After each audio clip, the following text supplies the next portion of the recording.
Good morning, my viewers. Good morning, my learners back at home. My name is Michael Mushiri. Once again, we are back here for a social studies lesson. Last time it was fun.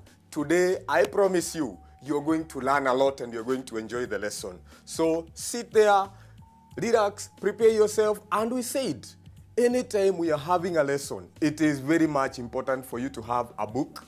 It is very much important for you to have a pen. It is very much important for you to focus on this particular lesson. Today, I don't want us to do much. I just want us to cover a unit that teachers probably covered in some schools and maybe in other schools they never covered. And this is a unit which is one of the units taught in primary schools. I said last time that social studies has got 9 units, and today I want to lay much emphasis on Unit 8, which is Law, Peace, and Conflict Resolution. And I believe the best thing is to start with introduction of some of those terms. Law, what do you understand by the term law? What do you understand by the term law? Law refers to the rules that a country uses to govern its people. We also have peace. What do you understand by peace? Peace is simply what we call a state of there being no conflict, a state of there being no war. That is what we call peace. We also have the term conflict.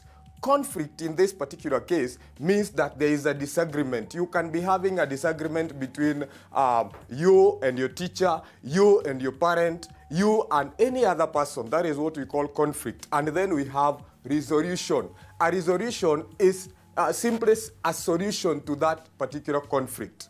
Conflict resolution is a combination of 2 words, which means that you are trying to solve a conflict that was there previously.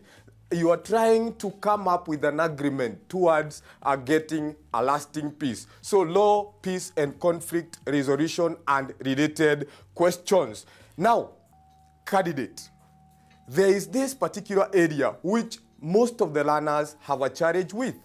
Identifying the symbols of national unity and identifying the factors that promote national unity. I want to start with identifying the symbols of national unity. Now, there at home, tell me, what are the symbols of national unity? Thank you very much. We have 4 symbols of national unity. One of them is what we call the national flag. Number 2, we have what we call the national anthem, as you can see on your screen. Number 3, we have what we call the public seal.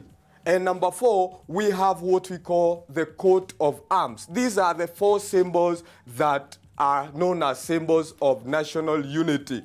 Why are they called symbols of national unity?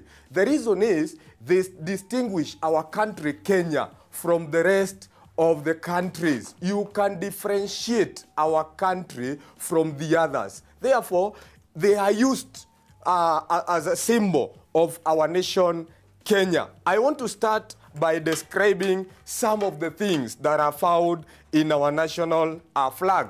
One of them, of course, when you look at our national flag, the main thing that you see are the colors.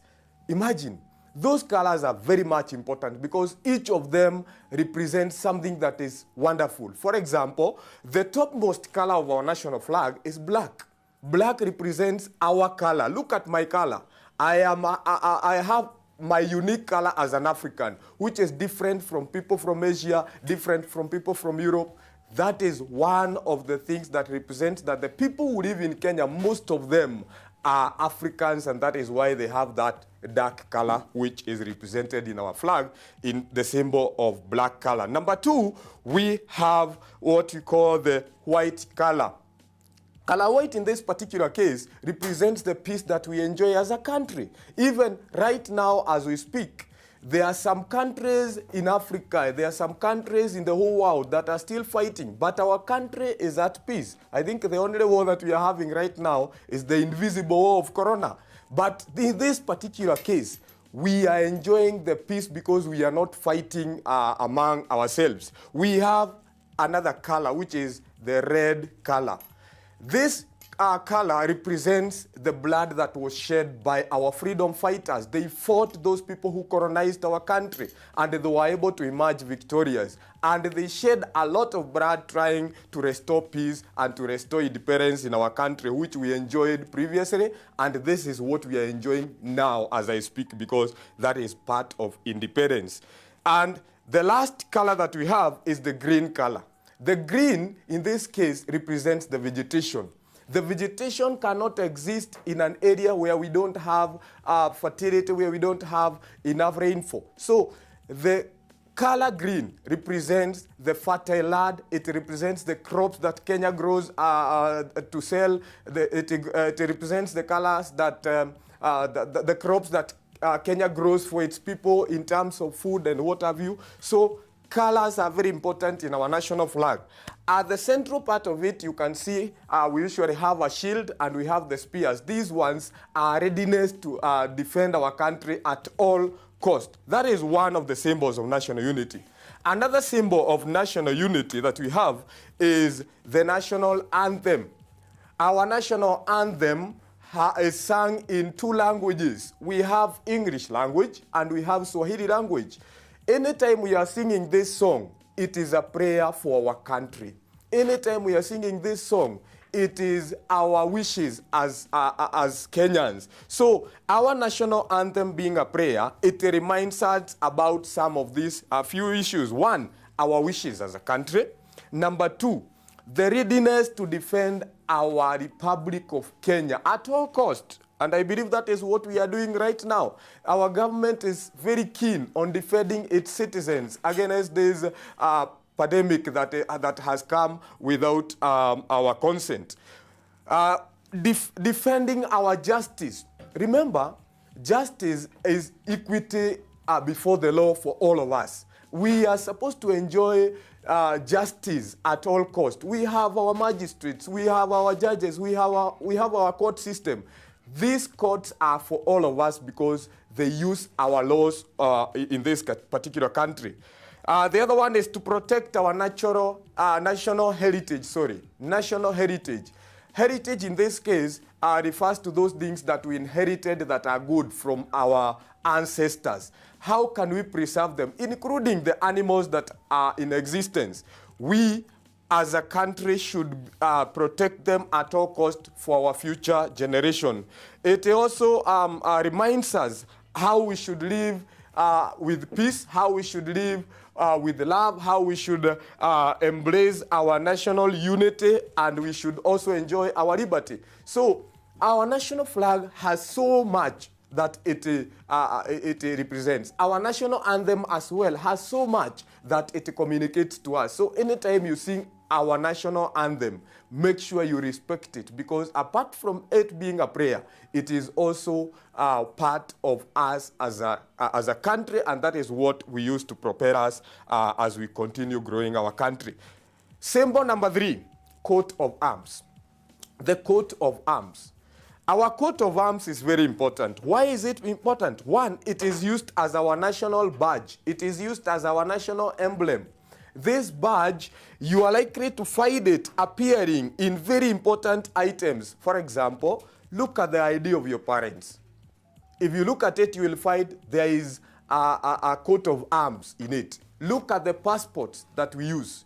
You will also realize that these passports that are used, the visas that we use that belongs to our country, they have what we call the coat of arms in them. The official president's car does not have a number plate. The presidential car that he uses for official duties, it bears this coat of arms as its number plate, instead of the number plate, that is.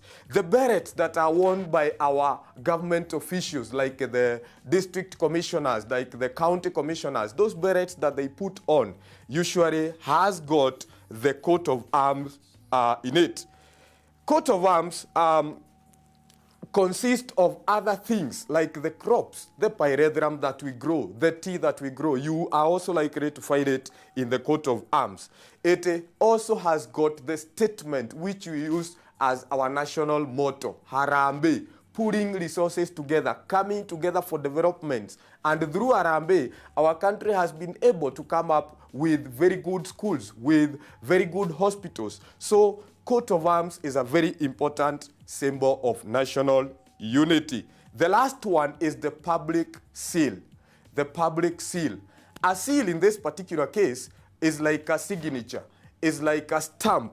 It is used by the government to stamp or to approve documents that belongs to the government. Therefore, we can say that the public seal is very important for the government because that is what it uses to approve the documents to be given to anybody who wants to access them. It has the coat of arms in it, and we have discussed a whole lot of the importance of the coat of arms. You are going to realize that the public seal consists of the coat of arms, which has got the words at the bottom. The public seal has got words at the bottom of it, written there, Kenya government. What does it mean? When we talk of Kenya government, it means that this is something that is very important for the government, and it is only used by the Kenya government and not any other person. So don't try to design yours. Otherwise, you may land yourself into problems and you may not like what is likely to come after. Now, Lana, I want us to move to the next step and talk about some of the factors that promote national unity. Factors that promote national unity. Remember, as I started, when I was starting, I told you there is the difference between the symbols of national unity and the factors that promote. As you can see on your screen, we have the factors that promote and we have factors that undermine. To promote is to encourage. To undermine is to interfere with in a negative way. And I want us to start with factors that promote national unity. I believe you can see that very clearly on your screen. Number one, we have the Constitution. The Constitution. Our Constitution, which was promulgated on 27th of August 2010. We voted for it on 4th of August in 2010 in order for us to have a new constitution. This constitution is the supreme law.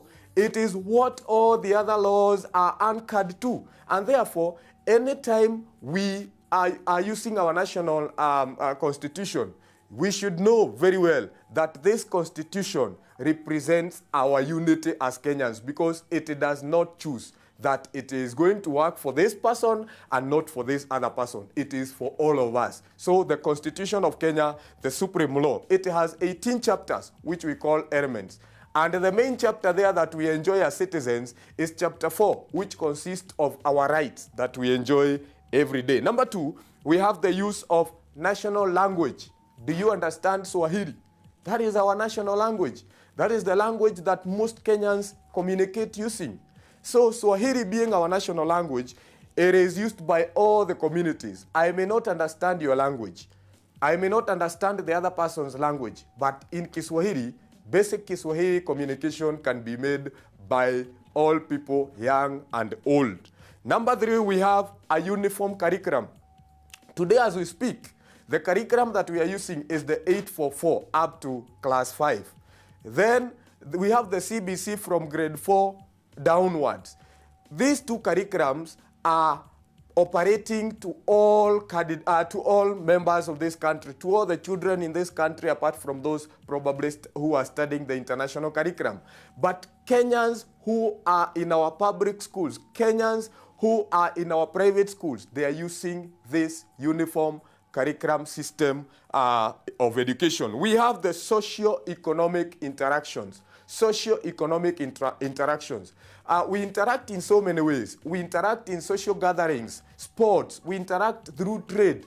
These things bring us together, and that is why I said unity is when we are together and when we are performing our things as a united group. We talk about equal distribution of resources. And resources that we are saying that should be distributed equally are not resources like land. We cannot distribute land equally. We cannot distribute property equally. It is the national cake.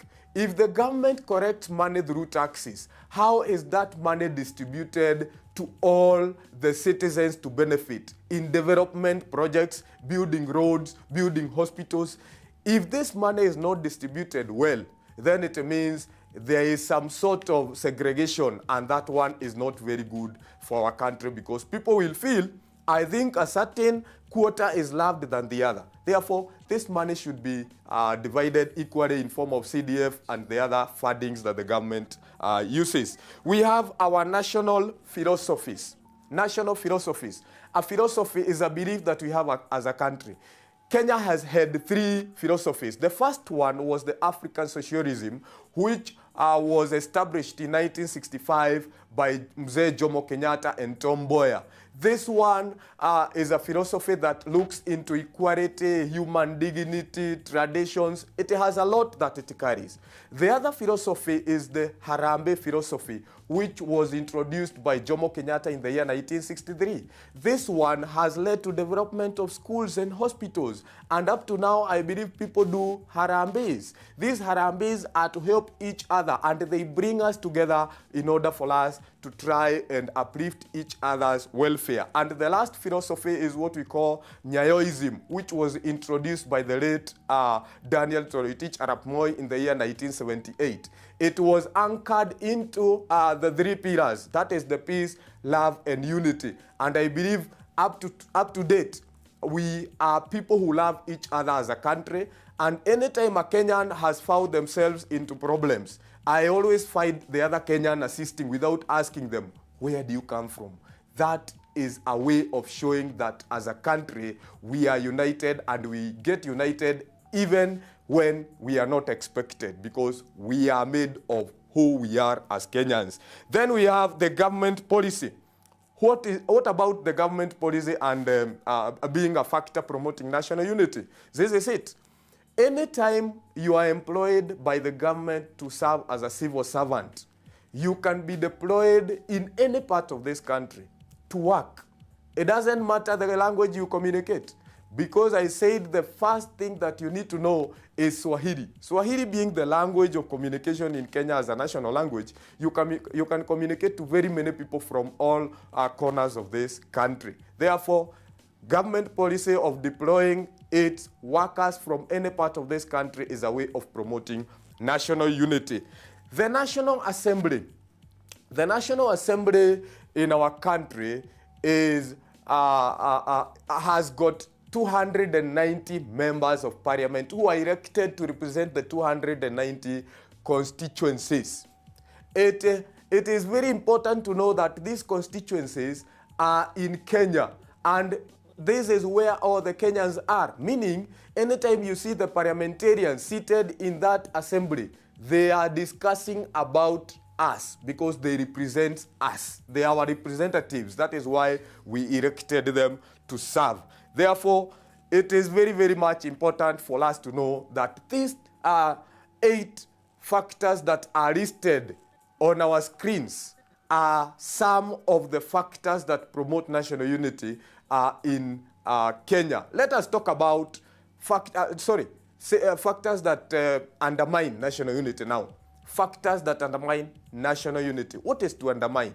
To undermine is to look down, is to interfere with in a negative way. One of them is what we are calling tribalism, or the negative ethnicity. When I speak my language and you don't like it, that one means that you are not embracing me. And I believe we should not be communicating using our mother tongue in public. That is why we have Swahili as our national language. Avoid using mother tongue in public. But when you're conversing with a fellow person from your community, then I believe that has no problem. But anytime you are speaking, anytime you are raising a question in class, anytime you are raising a question in school, make sure you use the language that is being understood by each and every person. The other one is nepotism, favoring family members. Favoring family members in employment, favoring family members in opportunities that arises. It is not good for us to favor family members. make sure that you offer opportunities to all people. Look at the qualifications rather than how you are related. Look at what they can, the value they can add to that particular area of concern. Talk about greed. Sometimes we baptize greed as corruption. This is theft. This is trying to benefit from public property. It is not right. So anytime you talk about greed, anytime you talk about corruption, they are trying to take what belongs to us and citizens, and that is why you find Kenyans becoming very angry in such a situation. It is important as leaders in this country to note that Kenyans are watching. Children in this Republic of Kenya are watching, and they are seeing each and everything that we do. So let us embrace equality instead of stealing from our country, instead of being corrupt members, because this one is likely to undermine our unity as Kenyans. Political selfishness. We are the ones. We are the only ones who are supposed to be at this particular position. We are the only ones who are supposed to be given this particular cabinet secretary position. That is political selfishness. Why should it only be from your area? It can be from any other particular community, as long as the person being appointed in that particular position is qualified. Am I communicating, Lana? I am talking a lot, but it is important for all of us to follow closely, because I believe you are still making some points. For those who are still watching us, I believe it is important for us to communicate to the others. I believe we have our YouTube page. You can also get us there later under KUTV Kenya. You can get us through Facebook page, KUTV Kenya, at Twitter, hashtag KUTV Kenya. You can also be in a position to watch us live like you're doing. Talk about regionalism. Regionalism simply means dividing Kenya. Why should we be divided? I think the clarion call here is for us to be united. We should not be divided. So regionalism is a way of trying to divide Kenya into regions. Kenya should remain the way it is. Even when we have the 47 counties, we still have a national government which gives part of its correction to the national, to the county government. So regionalism should not be the only option. It is important, yes, because it brings services closer to the people, but we should still remain focused as a nation that we belong to Kenya and not to regions only. Talk about an equal distribution of national resources. An equal distribution of national resources. I say the resources that we are talking about here are those that we collect from the taxation. The other one is racism and color segregation. Racism, or what we call the color segregation. This is where you look at me as a black because you're white and you look down on me. We should not look at each other that way, because all of us, regardless of our color, are very important and we offer services equally. The difference is color, but not the brain capacity. The difference is color only. The other one and the last one in this particular case is the religious conflict. You are a Muslim, you are a Hindu, I'm a Christian, and probably all of us are living in one area. We should respect each other that way. That is my religion and I chose it. That is your religion and you chose it. Stick to it, worship the way you usually worship, and we continue with our activities, because we are not interfering with each other's life simply because of being a member of a particular religion. It is important to know that factors that promote national unity are those that brings us together, and factors that undermine national unity are those that subdivides us, that makes us hate each other, and it is not good. Candidate, I want us to move to the next level, and that is the content that is covered in Class 8, but I want to touch a little bit on the content that is covered in Class 7 on conflict resolution, conflict resolution. Therefore, the next one is ways of solving conflict. Ways of solving conflict. On your screen, I have listed as 7 points ways of solving conflict. The first one is what we call negotiation. Negotiation simply means a direct discussion between parties involved.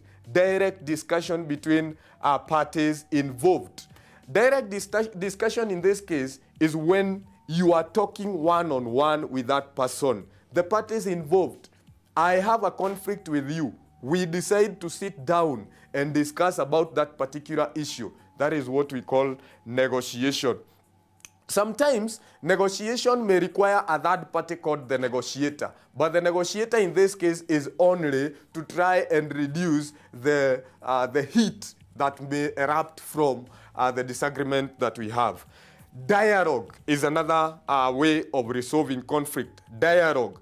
This is conversation held between the conflicting parties. And I believe this is the best method that we should use to solve conflicts in schools. Between teacher and learner, learner and learner. Dialogue is the best because you converse, you discuss, and you try to solve the problem that is at hand. Mediation. I want you to be very clear here. I want you to be very keen here. Mediation, arbitration. This is one of the areas that I find candidates having a challenge. Mediation refers to a situation whereby you solve conflict by involving a third party who helps or who assists in trying to come up with a solution. It's not the decision maker, I want you to note that, but a person to assist the conflicting parties to agree. This is the role that was played by Kofi Annan in the 2007-2008 post-election violence that was in Kenya. He was a mediator and not an arbitrator. What is the difference between a mediator, third party, and an arbitrator? An arbitrator in this case is a third party who officially settles a conflict. Is a third party who officially settles a conflict. This person decides on what should be done. Will come up with a modality of how things should go. So this person resolves the conflict. I believe we are clear there now. Mediator and arbitrator. That one, please don't confuse the two. Let's move to the next one. That is the judicial settlement. Judicial settlement. Taking a matter to the court of law, whereby you will find a magistrate for the magistrate court, whereby you will find a judge for the superior court. The court systems in Kenya, probably we can remind ourselves. The highest court is the Supreme Court. We have the second one being the Court of Appeal. Then we have the High Court. Those three courts, we call them the appellate courts or the superior courts. Then down there we have the magistrates courts, where we find the magistrates presiding over cases. A magistrate is appointed by Judicial Service Commission, whereas a judge is appointed by the president. Let's move on. We have said judicial settlement is taking the matter to the court of law. This method is also known as litigation. If you have a conflict and you decide to take that case to a court of law, then we say that you have taken litigation as a way of solving conflict. Then we have inquiry. Inquiry as our sixth way of solving conflict. It involves investigations. Remember, to investigate is to gather information. To investigate is to get information. In inquiry, the information that is gathered is used as a basis of negotiation. Therefore, inquiry is not a very clear way of solving conflict as per se, but a way of collecting information that is later used to try and come up with a solution through negotiation. Then the last one is what we call conciliation. Conciliation is more or less the same as mediation. We said mediation is a third party who assists. Conciliation, again, we involve a third party, but in this particular case, the third party is an international body or a commission. Is an international body or a commission. Their main work is to act as a conciliator. And the third party in this case is the one that assists to come up with a solution to that particular problem. Are we still together? Good communication. And I can see back there at home you are watching and you are moving together with me. Continue taking notes. It's very, very important. Before I go to some of the questions that were tested in KCPE, I want us to remind ourselves about lawlessness. Lawlessness is another subtopic that is taught under the Unit 8, Law, Peace and Conflict Resolution, that refers to a situation where people fail to obey the laws of a country. They decide to do things the way they want without considering the laws that the country has set. Lawlessness can lead to so many things, can lead to destruction of property, can lead to people killing each other and so many other things. So you will find some of the questions being tested by the examiner at the end of the year on maybe 23rd of October. If you find such a question, please know where it has come from. I have covered a lot in this particular area, and we will still continue covering here at KUTV Elimu Live as we progress. Let us look at some of the questions that were tested in KCPE, past papers that I have gathered, so that we can be in a position to know where am I supposed to revise.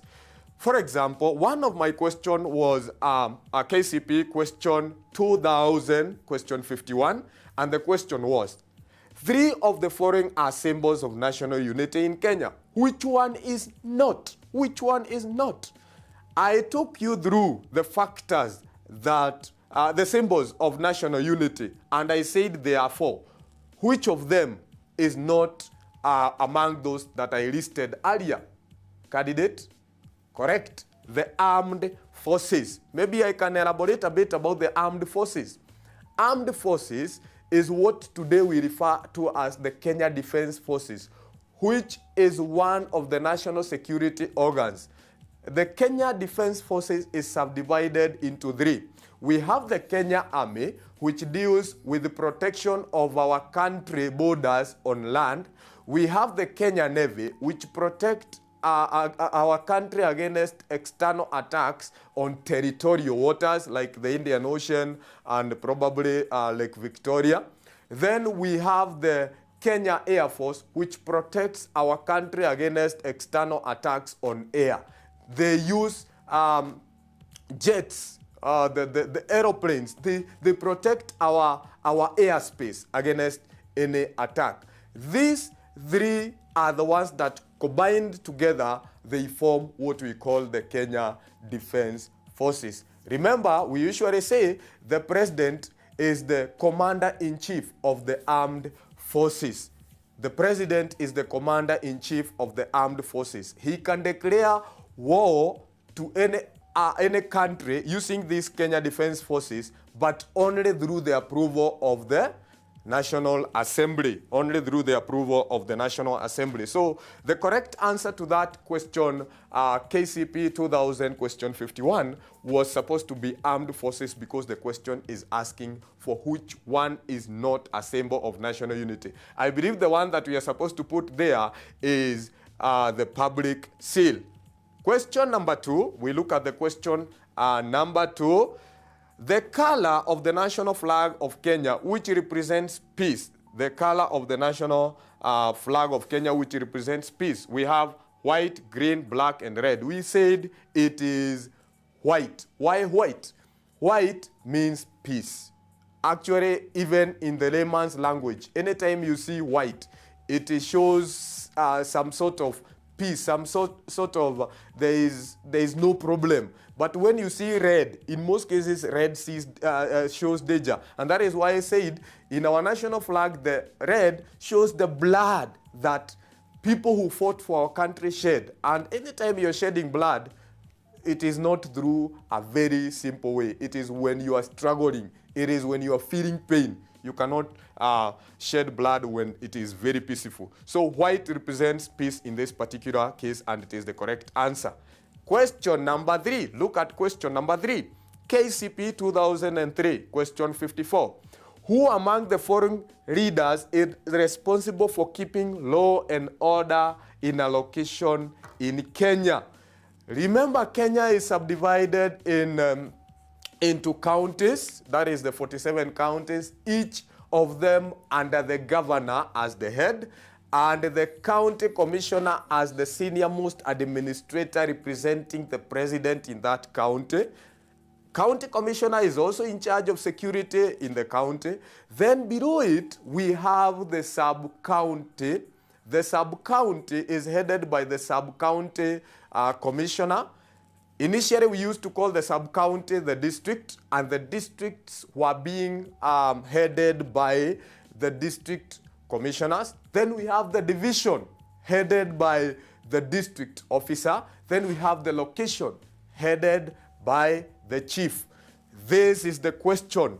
The chief is the one who is in charge of law and order within the location. If you look at it keenly, go to your chief's camp. You will find some administration officers who are together with the chief there. What is the work of these administration officers? These administration officers are to help the chief to maintain law and order in that particular location. It is therefore the reason why we say the chief is in charge of security in a location. There is a particular question I want to connect with this, although it is not under this unit, which was tested, and it was asking, who registers a child who has been born at home? It is still the chief. The chief is the one who has the document where to register a person who has died within the location at home, and a child who was born at home within the location. Anytime those two cases are realized in a village, then you go direct to the chief for registration, and you will be given a notification on the same. We move to the next question and talk about question number 4. Question 4. Question 4 is asking, question 4, on your screen, you will see it there. Let us read together. Which of the following statement is true about the national flag in Kenya? Which of the following is true about the national flag of Kenya? It is a symbol of national unity? Yes, that is very true, because we mentioned the symbols of national unity. It was given to Kenya by the British? No. This is our own flag. This is our own design. Actually, it was taken to the top of the flag mast when we brought down the British flag. When they were colonizing our country, they put their flag on topmost and they lowered ours. And when we were able to acquire our independence, we had to make sure that our flag is the one that is up there. And their flag was known as the Union Jack. We brought it down, and ours is the one that nowadays is on top there, showing our independence. I said the national flag is our symbol of independence. Therefore, you cannot say it was given to us by the British. Its color represents the arms of government. No, I have described all the colors and their meaning, and therefore you cannot say that it represents the arms of government. We have 3 arms of government. That is the executive, headed by our beloved president. We have the judiciary, which is headed by the Chief Justice, and we have the legislature, which has got speakers in it. We have the speaker in the Senate, we have the speaker in the National Assembly, and we have the 2 being the heads of the houses they represent. It was inherited from the freedom fighters. No. We cannot say that it was inherited from the freedom fighters. The freedom fighters in this particular case are represented by the color red, because they are the people who fought for our independence. But we have all the other colors and the other symbols representing other things. So we cannot only attribute it to those people who fought for our independence. So the correct statement in this question is that it is the symbol of national unity. KCPE 2019, that is last year, question 56. The following are effects of lawlessness in a school. which one is not? Effects of lawlessness. I talked about lawlessness, and I said lawlessness refers to a situation where people are not obeying the laws. In a school, if you fail to obey the rules that are found that are set in a school, then the following effects will be there. Which one won't be an effect? I want us to differentiate between effects and causes. Effects, in Swahili we say, ni matokeo. What will come after something has happened or a result is what we call its effects. Then we have the causes. Causes ni chanzo, something that starts another thing. Now, let's go through that. Destruction of school property. Is that one an effect? Remember, we are saying effects is something that is likely to come after lawlessness has taken place. And that one is one of the effects, destruction of school property, if you don't obey the rules. Number two, frequent fights among the pupils. Yes, they will fight, definitely. Why? Because they don't know that if you fight, it means you are not obeying the rules. They know that, but they are assuming, because they are assuming the rules are no longer practical. There will be fights. Lagging behind of development. If you destroy the school property, will there be development? The answer is a big no. Improper sharing of books. This one is a cause. So D is not an effect, but a cause. Because when there is improper sharing of books, that one will lead to interference with the school unit, and therefore there will be lawlessness coming from that. So the correct answer to question number 5 is improper sharing, because this one is a cause and not an effect. Number 6, KCP 2019, question 54, still last year. One of the factors that undermine national unity in the society is undermining. We said it is to interfere with in a negative way. 1, participating in trade. That is very positive. Trade gives a very great benefit to us as individuals and to the country. Number 2, we have choice B, we have participating in sporting activities. When we participate in sporting activities, 1, we are having physical development in ourselves. Again, we are also developing our social status as a country. So this one is going to promote unity in a way. Intermarriage between communities. When communities intermarry, it is also very, very important. My question is, when we intermarry, how is this one going to add to the national unity? 1, intermarriage involves different communities. This community and this other community. That means if the two are together and probably the two communities were not in good terms, that one will no longer be there, because the two have got some aspects from the two communities and therefore they are united. None of them will speak ill about the other community. That way, it promotes unity. Poor distribution of resources. Poor distribution of resources. Is it likely to undermine national unity when we talk about poor distribution of national resources? Resources should be distributed equally. If they are not distributed equally, then that one is likely to have something that is going to bring about lawlessness. So the question was, which one of the following factors undermine national unity in the society? Which one is it? And it is poor distribution of national resources. Let's get to the next question, and that is question number 7. Peter and Maina, on the screen you can see it there. Peter and Maina had disagreements on ownership of a piece of land. They decided to go to a court of law to resolve the conflict. The method they used is, you remember our statements at first when we were talking about ways of solving conflict. We talked about going to the court of law, what we named as litigation. So Peter and Maina decided to use litigation as a method of solving conflict. And the correct answer in this case is option C, which is litigation. My last question that I want to give to you is question number 8. Which of the following statement describes negotiation as a way of resolving conflicts in the society? Which of the following statement describes negotiation as a way of resolving conflict in the society? I say negotiation is a direct discussion. In the choices that we are given there, look at them again. Discussing the matter with one another. Is that one involving direct discussion? Yes. Asking for forgiveness. Is that one really discussing? No, I think asking for forgiveness is coming from one person, but you are not discussing. You are asking for you to be forgiven, which can also be a way of solving conflict.